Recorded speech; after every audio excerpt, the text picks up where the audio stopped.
My mother worked federal maintenance contracts for years, and through that she got to know a lot of security guards who rotated through government properties after hours. Most of their stories were boring.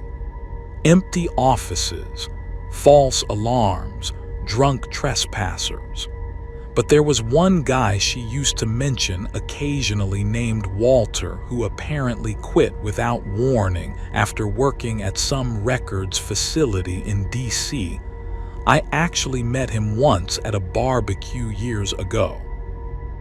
Quiet older guy, probably late 50s, looked permanently exhausted. At some point, the conversation drifted toward overnight security jobs, and somebody joked that guarding empty buildings had to be the easiest paycheck imaginable. Walter immediately said, "Depends what the building keeps doing after everyone leaves." Nobody really laughed because of the way he said it.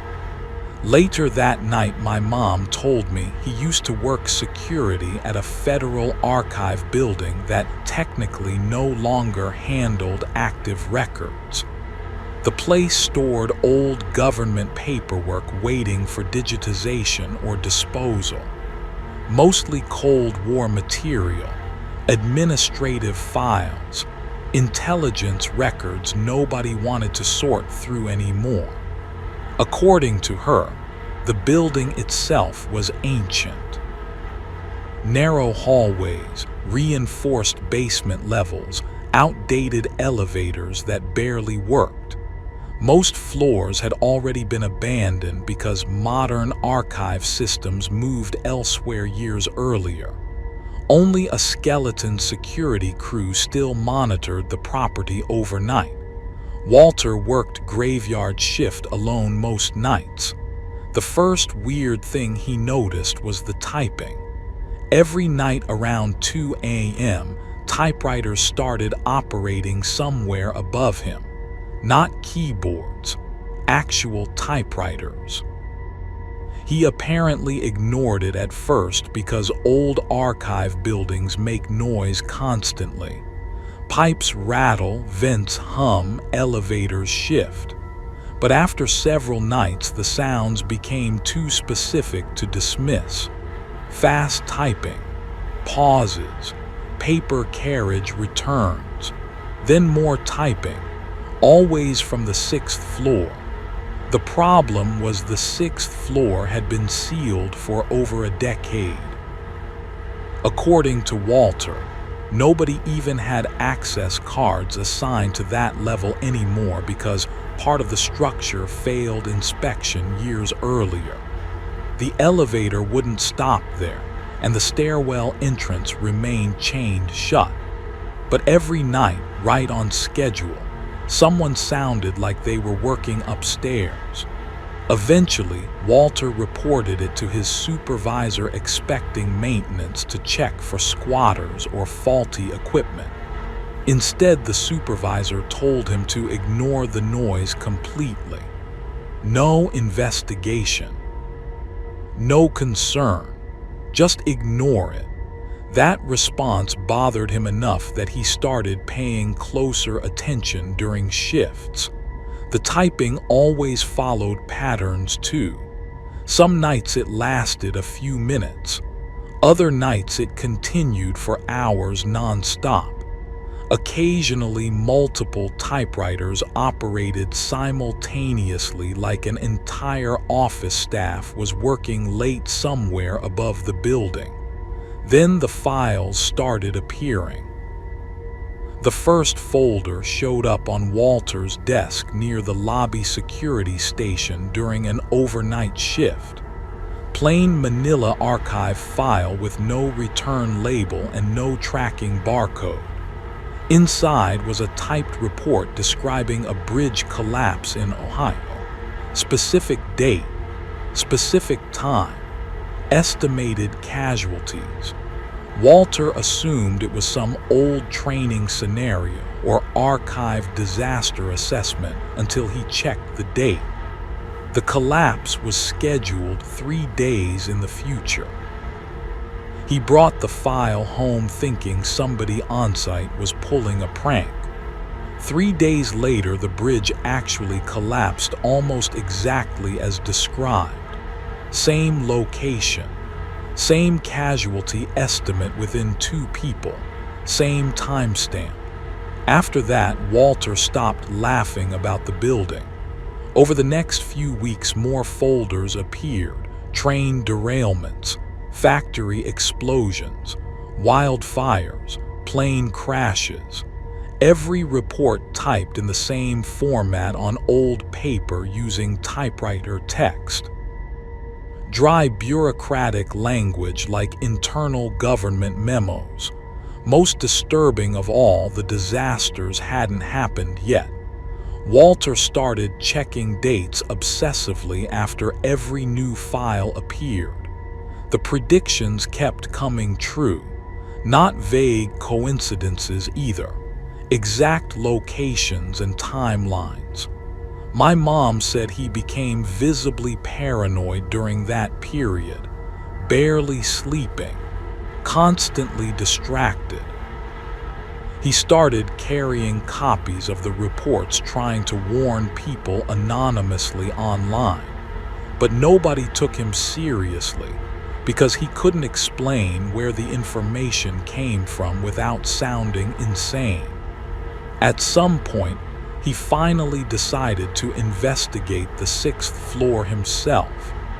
According to him, the chain blocking the stairwell had already been removed when he arrived that night. That alone freaked him out because he personally checked it every shift. He climbed the stairs expecting maybe hidden offices or unauthorized staff working upstairs after hours. Instead, he found the 6th floor completely dark. Rows and rows of archive shelves covered in dust. Plastic sheets hanging over abandoned desks. No lights, no workers. But he could still hear typewriters operating somewhere deeper inside the floor, very faint, like the sound was moving farther away whenever he approached it. He followed the noise through several storage aisles until he reached an old records room at the end of the corridor. The typing stopped immediately when he opened the door. Inside sat dozens of desks arranged in rows facing the wall. Every desk held a typewriter, all spotless, not dusty like the rest of the floor. Clean, maintained. Sheets of paper still loaded into several machines. Walter said the room smelled strangely warm too, despite the abandoned floor having no active heating. Then he noticed one of the typewriters was still moving slightly, like someone had just stood up from it. He left immediately after that, but the files kept appearing downstairs, and they started getting worse. The disasters became larger, more casualties, more specific details. One report described a school fire months before it happened.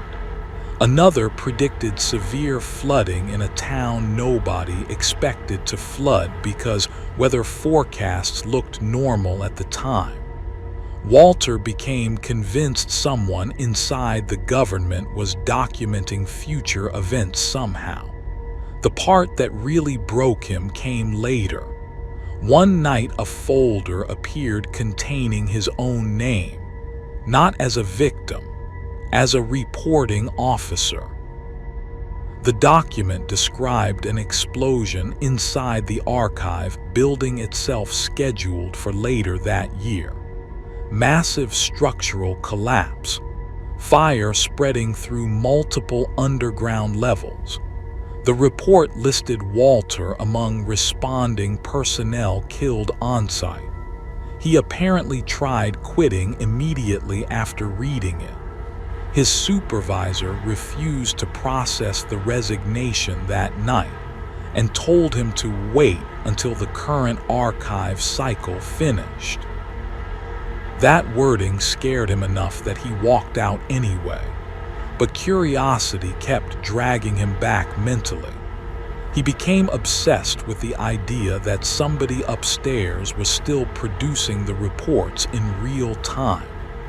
Eventually, he returned to the building off shift carrying a camera, intending to prove someone was secretly operating the archive floor.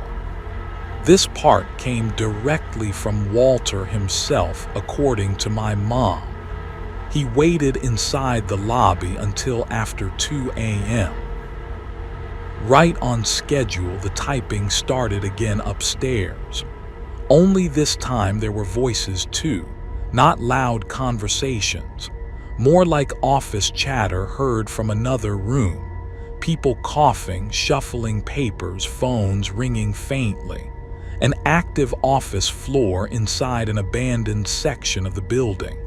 Walter went upstairs again. The 6th floor looked different this time, not renovated exactly, occupied. Lights glowed beneath several office doors. Ceiling fans rotated slowly overhead. The smell of cigarette smoke and hot paper filled the corridor. And deeper inside the archive floor, people were working, dozens of them. Men and women sitting at desks typing reports under fluorescent lights. Nobody acknowledged Walter at first. They just kept typing while stacks of folders moved between desks. According to him, the workers looked wrong in subtle ways. Clothing styles from different decades, old hairstyles, outdated ID badges. Some looked pale enough to seem sick. But all of them were focused entirely on producing reports.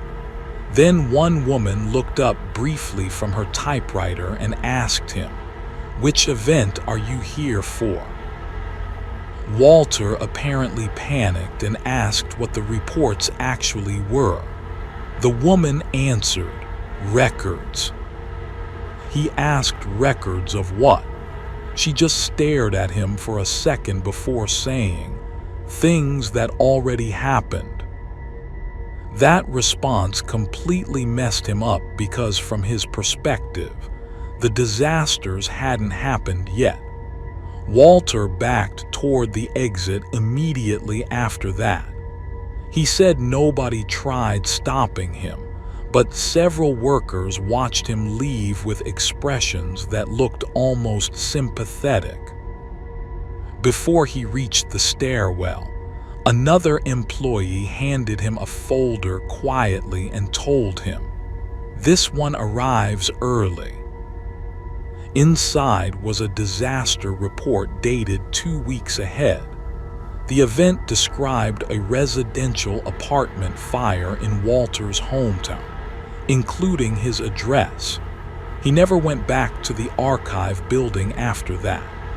A month later, the apartment complex actually caught fire because of a gas explosion in the basement. Walter survived because he evacuated beforehand, but several residents died. My mom said he became convinced the archive wasn't predicting disasters. It was documenting them from somewhere ahead of time. Like the people upstairs already lived after the events occurred. The story should have ended there. Walter quit. The fire happened. The archive remained somebody else's problem. But a few years before he died, my mother visited him and asked if he ever figured out what the 6th floor really was. According to her, Walter sat quietly for almost a minute before answering. Then he said something that honestly bothers me more than anything else in this story. He told her he didn't think the workers were predicting the future, and he didn't think they were from the future either. He thought they were archivists. People whose job was to make sure every disaster, every death, and every tragedy was properly recorded somewhere. My mom asked who they worked for. Walter just shook his head. Then he said, "I don't think they're keeping records for us." That was apparently the last time he ever talked about the building. Years later, after Walter passed away, my mother attended his funeral and spoke briefly with another retired guard who had worked archive security after him. According to that guy, the 6th floor officially doesn't exist anymore in current building schematics. Not closed, not abandoned, gone. But every overnight shift still includes one standing instruction for lobby personnel. If files appear on the desk after 2 a.m., do not read ahead past your own date. Most guards treat it like an old joke. Some don't even know where the rule came from. The ones who do never explain it. At first I thought Walter's story was just another strange government ghost story. The kind of thing people tell after working too many overnight shifts in old buildings. Then my mother showed me something she'd kept for years. A photocopy Walter made from one of the reports. The page itself wasn't particularly remarkable, just another disaster summary. Dates, casualties, locations, bureaucratic language. What caught my attention was the footer. At the bottom of the page was a line Walter had circled in red pen. Archive status, event recorded prior to occurrence. I've never been able to stop thinking about that wording. Not predicted, not forecast, recorded, as if the event had already happened somewhere.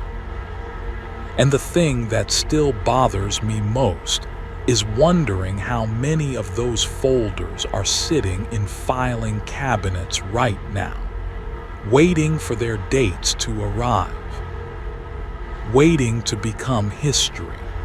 And whether somewhere above a floor that officially doesn't exist, people are already typing reports about things that haven't happened to the rest of us yet.